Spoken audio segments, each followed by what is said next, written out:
Muchísimas gracias. Buenos días a todos. Saludo con mucho respeto y afecto a nuestras autoridades del Estado, al señor gobernador, la presidenta de Naucalpan, a nuestro presidio y a todos nuestros amigos, amigas, hermanos, hermanas que nos están siguiendo en este congreso. Ahorita, en este momento, pues todos somos congresistas y agradezco la oportunidad que me brindan de compartir con ustedes también algunas palabras sobre el objetivo de nuestro Congreso, que es la construcción de la paz en nuestro México. Quisiera comenzar invitándonos todos a preguntar ¿cuál es la vocación, significado y alcance de nuestro Congreso en este momento histórico que estamos viviendo? Creo que es oportuno ahorita preguntarnos qué quiere este Congreso, a dónde quiere llevarnos. El Congreso nos da la oportunidad en este momento de escribir juntos de una manera nueva la historia del Estado de México, una historia que todos queremos, un camino en donde todos queremos extendernos las manos en un diálogo sin prejuicios ni complejos, mirando todos hacia un futuro mejor de convivencia en paz. El Congreso quiere proponer una visión nueva en el que las asociaciones religiosas presentes en el Estado, también en todo México, que son protagonistas e interlocutores sociales históricos de facto, y las demás instituciones del gobierno y la sociedad dialoguemos para fortalecer el vínculo entre Dios, patria, familia, instituciones. Este Congreso, pues, quiere darle vuelta a la página. Si no, solo sería uno más y no queremos que sea uno más. El título de nuestro Congreso es muy provocativo: la importancia de la libertad religiosa en la cultura democrática para la construcción de la paz. Suscita varias preguntas. ¿Qué tan conocida, qué tan importante es hoy en México la libertad religiosa? ¿Existe en México una auténtica cultura democrática o todavía está en obra negra? ¿Cómo puede la libertad religiosa construir la paz? ¿Hay disponibilidad de conocer y llevar a cabo la libertad religiosa en México, en nuestro Estado de México? Desde el título de mi participación y teniendo como fondo el manifiesto del Consejo Interreligioso del Estado de México, permítanme aportar unas líneas de reflexión y de acción a favor de un nuevo México, incluso a partir de los claroscuros de su historia.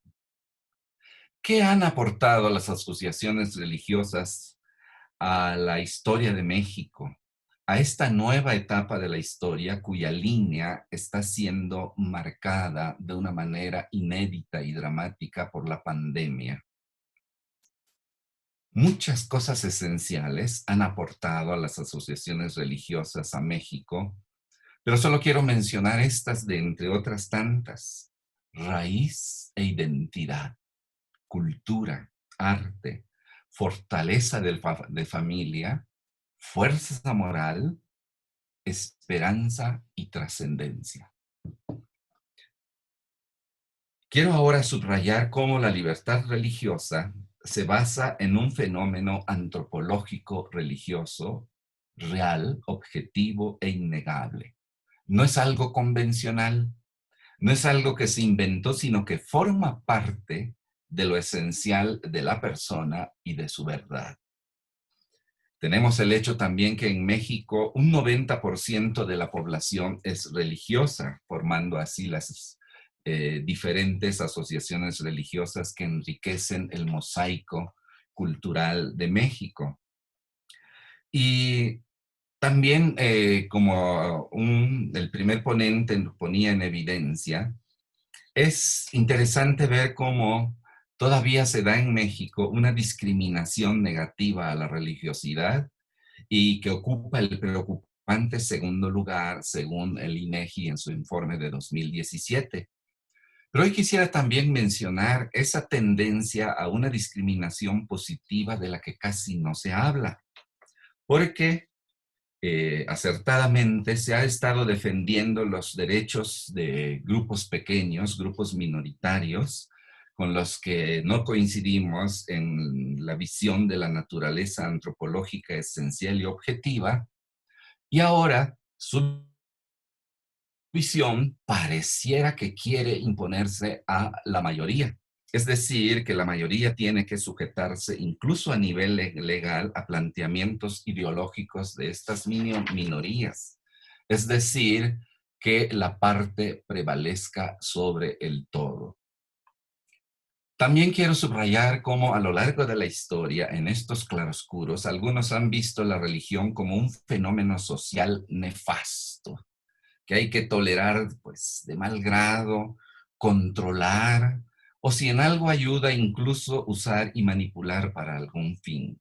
En alguna nación de nuestro tiempo estamos viendo que ya hay hasta proyectos para eliminar la religión en las nuevas generaciones, porque, dicen ellos, se oponen al progreso que hoy se necesita.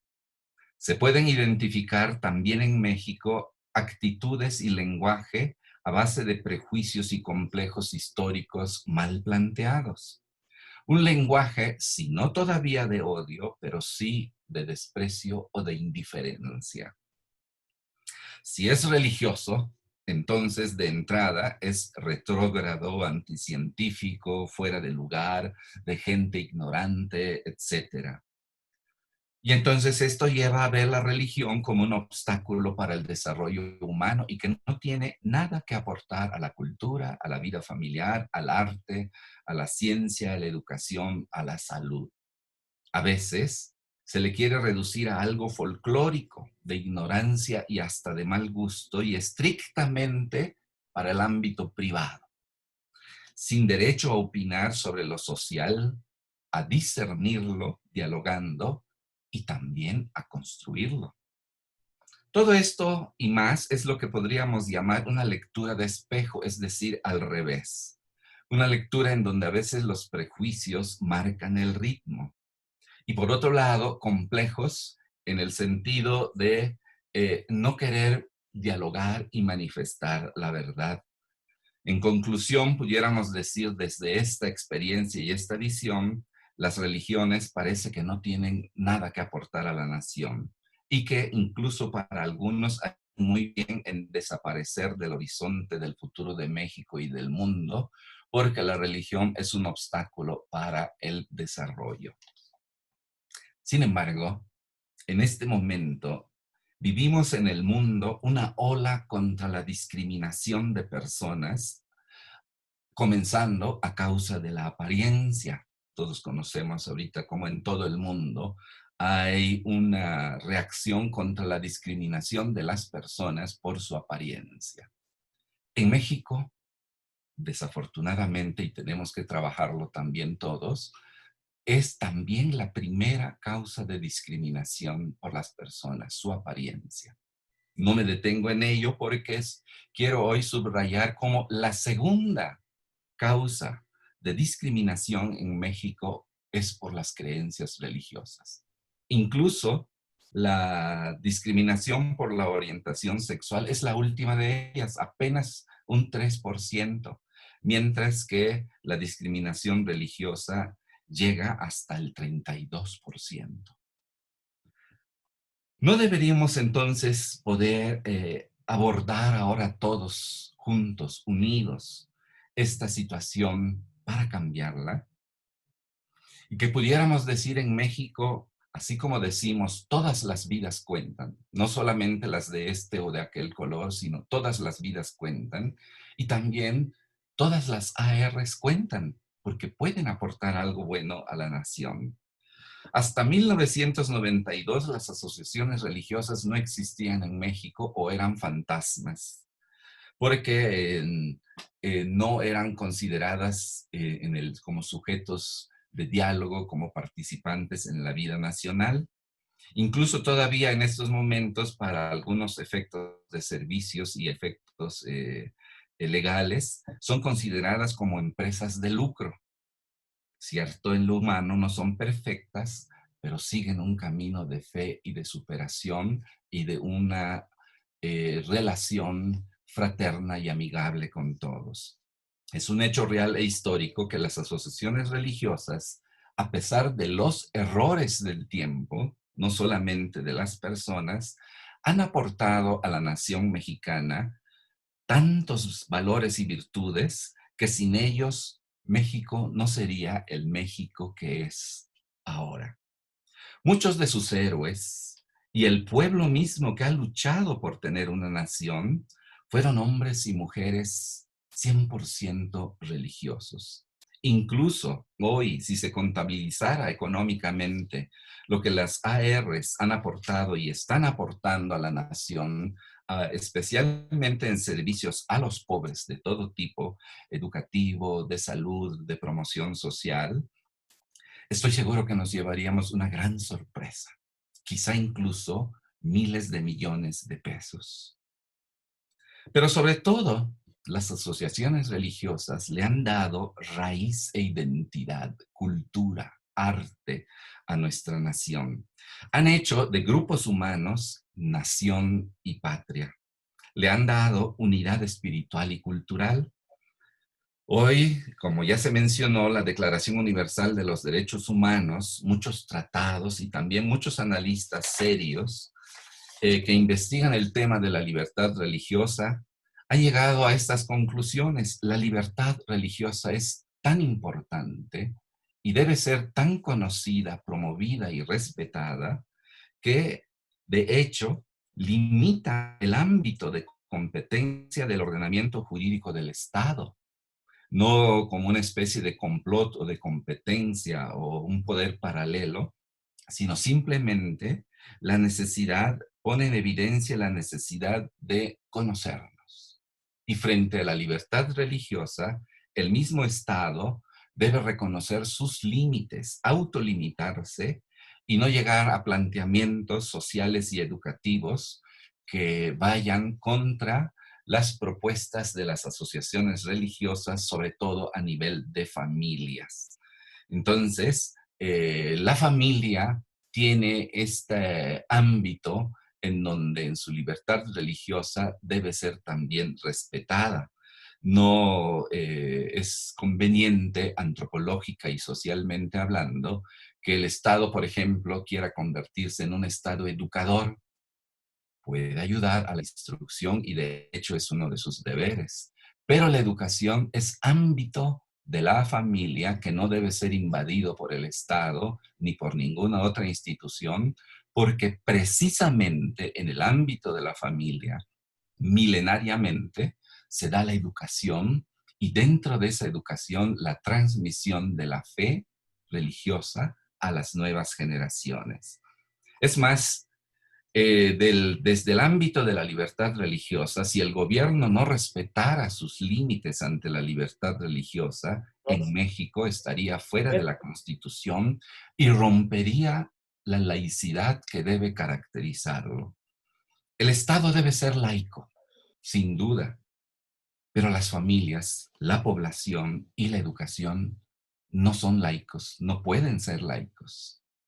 No se debe permitir en ningún país estatizar a los niños como para que el Estado sea dueño de ellos y quiera tutelarlos, porque esto le pertenece a la patria potestad natural, sobre todo por la cuestión de la misma capacidad, porque es un hecho antropológico que normalmente solo hasta que madura la corteza cerebral frontal es cuando se puede considerar a una persona capaz de discernir y decidir razonablemente si algo le conviene o no. Mientras tanto, a los padres les toca decidir y los niños no pueden ser propiedad del Estado. Hay una frontera que el Estado no debe cruzar nunca, la familia.